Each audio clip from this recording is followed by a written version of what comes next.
मी अकोला जिल्ह्यातून आलेली आहे. तर राहायची कोणतीच व्यवस्था नाही आहे आणि ते नावापुरतीच लोकशाही आहे. लोकशाही नाही, फक्त राजकारण चालतं इथे. ते 2 दिवस झाले नाही, इथे कोणतीही सोय नाही, कशाची सोय नाही. म्हणून आम्हाला राहण्याची सुद्धा सोय करून द्यायची असती आणि वॉशरूमची वगैरे. तर राहण्याची सोय नाही, आम्हाला बाथरूमची सोय नाही. आम्ही मुली असून तर आम्हाला कोणतीच गोष्टीची सोय नाही. राहण्याची तरी सोय करायला पाहिजे होती आणि बाथरूमची व्यवस्था करायला पाहिजे होती. हे बघा, सगळे ब्रिजवर अशी मुली हे सगळे झोपलेले आहेत. आज कोणत्याही गोष्टीचं म्हणलं तर मुलींसाठी तरी करायला पाहिजे होतं नाही.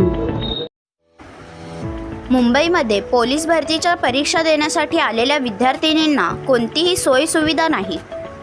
पोलीस भरतीसाठी सातारा, सांगली, बीड अनेक ठिकाणावरून मुंबईला आलेल्या विद्यार्थिनींना कोणतीही सुविधा देण्यात नाही आली. तसेच विद्यार्थी व त्यांचे पालक रस्त्यावरती, फुटपाथवरती, रोडवरती राहून 2-2, 3-3 दिवस काढत आहेत. त्यांना शासनाकडून कोणतीही सुविधा देण्यात आलेली नाही. पोलीस भरतीसाठी आलेल्या विद्यार्थिनींना शासनाकडून राहण्यासाठी मंडपसुद्धा नाही. शासनाकडून सुविधा करून देण्यात यावी याची मागणी विद्यार्थिनी करत आहेत.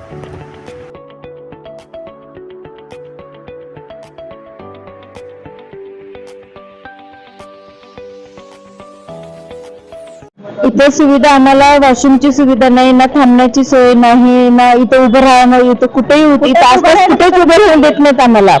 ते म्हणतात चौपाटीवर तिकडे जावा, ते चौपाटीवर तिकडे गेले की तिकडच्या पोलीस. आपण आले कुठनं आहे आणि आपलं नाव काय? आणि माझं नाव सुषमा आहे. आम्ही सोलापूर बार्शीवरून आलो आहोत. आम्ही काल दुपारपासून इथं आहोत, 2 वाजल्यापासून. आणि मग इकडे राहायचं वगैरे कोणतंही काहीच नाही, काहीच सोय नाहीये इथे, राहण्याची काहीच सोय नाहीये. मग तुम्ही कालपासून आलेत, मग कालपासून तुम्ही इथेच आहोत. एवढं रात्री काल धबाधब एवढा जोरात पाऊस आला 3 वेळा, तर आम्ही इथेच भिजतच असंच उभं राहिलो आम्ही. इकडनं सरकारकडनं आपल्याला कोणतीही सुविधा देण्यात नाही आली, काहीच नाही सुविधा देण्यात आली. आतमध्ये म्हटले या म्हणजे पण तिथे फळा होता, हंतरलेला होता. त्या फळावरती कसं झोपणार, कसं देतात, सामान सगळं पडत होतं, भेगा होत्या एवढ्या मोठ्या मोठ्या फळांना. त्याच्यामुळे काहीच नाही. शेवटी आम्ही ताडपत्री बांधली, तर ती ताडपत्री पण आम्हाला काढायला लावली. आम्ही त्या भाजीवाल्यांकडनं ती ताडपत्री मागून घेतली की कमीत कमी आम्हाला पावसासाठी द्या म्हणून. तर त्या भाजीवाल्याने मदत केली, ताडपत्री दिली, पण ती लावलेली ती पण वरच्या सोसायटीच्या लोकांनी काढायला लावली म्हणून. आपण सरकारला काय निवेदन कराल? आम्ही सरकारला हे निवेदन करणार की तुम्ही अशी लांबून लांबून भरती घेताना तर आमच्यासाठी प्लीज पालकांसाठी कमीत कमी तुम्ही राहण्याच्या पावसापासून सुरक्षा हवी आणि वॉशरूमची मेन. खायला पाहिजे नसेल तर आपण कमीत कमी वॉशरूमची तरी सोय हवीच हवी. काय सांगाल, काय सुविधा पाहिजे आणि काय कालपासून तुम्हाला त्रास झाला त्याबद्दल? ह्या मुलांना आहे ना काहीतरी राहण्याची किंवा कुठं तर हे करण्याची सोय पाहिजे. त्या मुलांना बाथरूमला नाही, खायला नाही. मुलं सगळे अशीच, त्या सगळे रेल्वे स्टेशनवर मुलं झोपलेले आहेत. आपण कुठून आलो आहे? मी सांगलीमधून आले. कधीपासून आलेत आपण? आम्ही काल सकाळपासून आलो. मग सरकारला काय निवेदन कराल? हे आमच्या मुलांची काहीतरी सोय करायला पाहिजे. पालकांची राहू द्या, मला पालक कसं तर राहतील, कारण मुलं पण अशीच फिरायला आल्यात. ते ह्याच्यावर सगळ्या स्टेशनावर मुलं झोपल्यात. काय नाही. मग आताची जी सरकार आहे त्याबद्दल आपण काय सांगाल? आपलं मत काय? मत हेच आहे, म्हणजे एवढ्या लांबून जे मुलं येतात ना बदलसाठी त्यांची सोय करायला पाहिजे. मुलांची लय अपघात होत्या, तेवढंच आहे. सरकारकडनं एवढंच मत आहे की तुम्ही असं भरत्या वगैरे जे काढताना काहीतरी त्या आशेने आम्ही इकडे आमची मुलं येतात, आम्ही येतो, तर मुलांना पण इथं सुविधा हवी थोडीशी. कारण त्यांना रनिंग करायचं, आतमध्ये जाऊन त्यांना एक्झाम द्यायचं असतं, 800 मीटर पळायचं असतं, 100 मीटर त्यांना पळायचं असतं, गोळा फेक असतो त्यांच्याकडनं. मग त्यांच्यासाठी कमीत कमी काहीतरी सोय हवी ना त्यांना थोडीशी तरी. इथं लांबून यायचं आणि लगेचच आतमध्ये जाऊन इथं आतमध्ये पण थांबवतात बराच वेळ. तर हे असं काही न करता विद्यार्थ्यांसाठी काहीतरी त्यांनी सोय केली पाहिजे. आणि आताच्या ह्याच्यामध्ये महिलांवरती म्हणजे खूप सारे बलात्कार किंवा काही घटना घडतात. त्याच दरम्यान तुम्ही या ठिकाणी उघड्यावरती असं म्हणजे लहान मुलांना घेऊन, मुलींना घेऊन असे राहतात, त्या संदर्भात काय म्हणा? त्या संदर्भात खरं तसं सांगायला गेलं तर खरं शासनानं काहीतरी मुलींना राहण्याची सोय व्यवस्था करायला पाहिजे की जेणेकरून तिथे त्यांची सुरक्षा असण्याची शक्यता आहे. अशी तुम्ही काय सांगाल? आम्ही बीड जिल्ह्याहून आलेले आहे. बीड जिल्ह्याहून आलेले विद्या कांबळे. ते मुलांना बोलवतात सर्व महाराष्ट्र शिक्षणमधून, कुठून बोलवतात, पण मध्ये पण त्यांना जर एखाद्या वेळेस MC येते तर त्यांना पॅड सुद्धा त्या लेडीज लोक घेऊ देत नाहीयेत. तर त्यांची पण थोडंसं मध्ये केअर केली पाहिजे असं मला वाटते.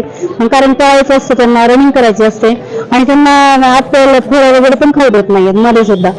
माझं म्हणणं की दुरून आलेलं असतं, त्यांना पोटात जर गेलं तर ते पळतील ना. आपल्या सोबत जे इकडचे पोलीस अधिकारी आहेत ते बरोबर वागतात काय असं काय? मग मला वाटलं, मी जर दिसले ना पूर्णपणे चिडचिड करतायत का असं, म्हणजे मला माहिती खूप विद्यार्थी आलेले आहेत, पण त्यांना दुरून आले तर त्यांना थोडस चांगलं बोला ना त्यांना, विद्यार्थ्यांना. एक तर दिवसभर बसलेले आहेत, बाहेर झोपलेले, बस स्टँडवर बाहेर झोपलेले आहेत मुलं. तर त्यांचं सोय झाली पाहिजे त्यांची मुलांची. टायमिंग पण असं आहे की सकाळी 12-8 सांगितलेलं, आता सकाळी 8ला 10ला मुलं गेलेली अजून आली नाहीत. आमची मुलगी तर 12ला गेली अजून आली नाही. एकदा टायमिंग पाहिजे ना, काहीतरी टायमिंग पाहिजे ना. तुम्ही व्यवस्थित घ्या ना. आता सकाळपासून 10च्या 8च्या मुली आता आल्या, किती वाजल्यात आता टायमिंग बघा तुम्ही. म्हणजे असं मग त्यांनी व्यवस्थित सांगायला पाहिजे ना. त्या टायमानुसार सगळे थांबतात, मग लोक सगळे रस्त्यावरच की.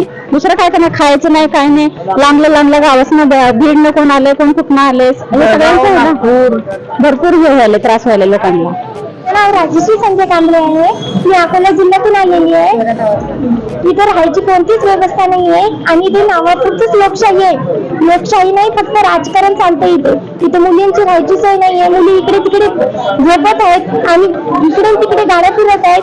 चर्च गेटला मुलींची राहायची सोय आहे म्हणून आम्हाला असं सांगण्यात आलं, पण तिथे पोलिस आम्हाला हकलून देत आहेत. उलट म्हणत आहेत की काय काम धंदे नाही आहेत तुम्हाला, विनाकारण इथे आलेलं. अंदर गेलं तर कोणतीही गोष्ट बोलली की पोलिस गोष्टीवर म्हणतात की तुम्हाला तिथे डिस्क्वालिफाय करून देईल. ग्राउंडवर फिजिकलचे मार्क बरोबर देत नाहीत. माझा गोळा 10 मार्काचा गेलता, पण तेही मला फक्त 5 मार्क दिले. आजच्या मध्ये मी सर्वात समोर होती, पण मला तिथे 8च मार्क दिले आणि 17 सेकंदामध्ये मी आलेली होती, तरी त्यांनी मला 4च मार्क दिले. फिजिकलचे मार्क फक्त कागदातच आहेत. सर्व गोष्टीची तर व्यवस्था करावी आणि प्रत्येक पावसामध्ये मुलींचं ग्राउंड घेत आहेत.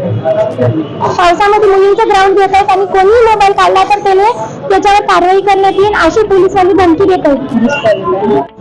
माझं नाव निकिता अनिल हेरोडे. मी अकोला इथून आलेली आहे आणि मला इथे 2 दिवस झालेले आहेत. इथे बाथरूमची सुद्धा व्यवस्था नाही आहे. माझी फक्त एवढीच इच्छा आहे की ते बाथरूम म्हणजे तेवढं तरी अवेलेबल करून द्यावं, बस, बाकी काही नाही. मला इथे 2 दिवस झाले नाही, इथे कोणतीही सोय नाही, कशाची सोय नाही आहे. सरकारला इतकीच मागणी आहे की फिजिकल आहे, फिजिकलमुळे आम्हाला राहण्याची सुद्धा सोय करून द्यायची असती आणि वॉशरूमची वगैरे, बस, बाकी काही नाही. मी बीड जिल्ह्यातून आले, परळी वैजनाथ गावातून. माझं नाव रोहिणी राधाकृष्ण गीते. मी इथं पोलीस भरतीसाठी आले, पण इथं राहण्याची सोय नाही, आम्हाला बाथरूमची सोय नाही. आम्ही मुली असून तर आम्हाला कोणतीच गोष्टीची सोय नाही. राहण्याची तरी सोय करायला पाहिजे, पण बाथरूमची व्यवस्था करायला पाहिजे. हे बघा, सगळे ब्रिजवर अशी मुली हे सगळे झोपलेले आहेत. आज कोणत्याही गोष्टीचं म्हणलं तर मुलींसाठी तरी करायला पाहिजे होतं नाही. आम्ही कालपासून आलो इथं. हो, 2 दिवसापासून, कोणी 3 दिवसापासून येऊन थांबलेले इथं. व्यवस्था झाल्या पाहिजे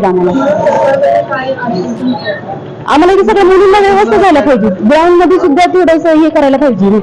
ग्राउंड मध्ये सुद्धा आम्हाला त्रास होते काही गोष्टी. फिजिकल साठी आलेले, राहण्याची सोयच नाही आम्हाला. फिजिकल सुद्धा आमची हे होते आता सध्या.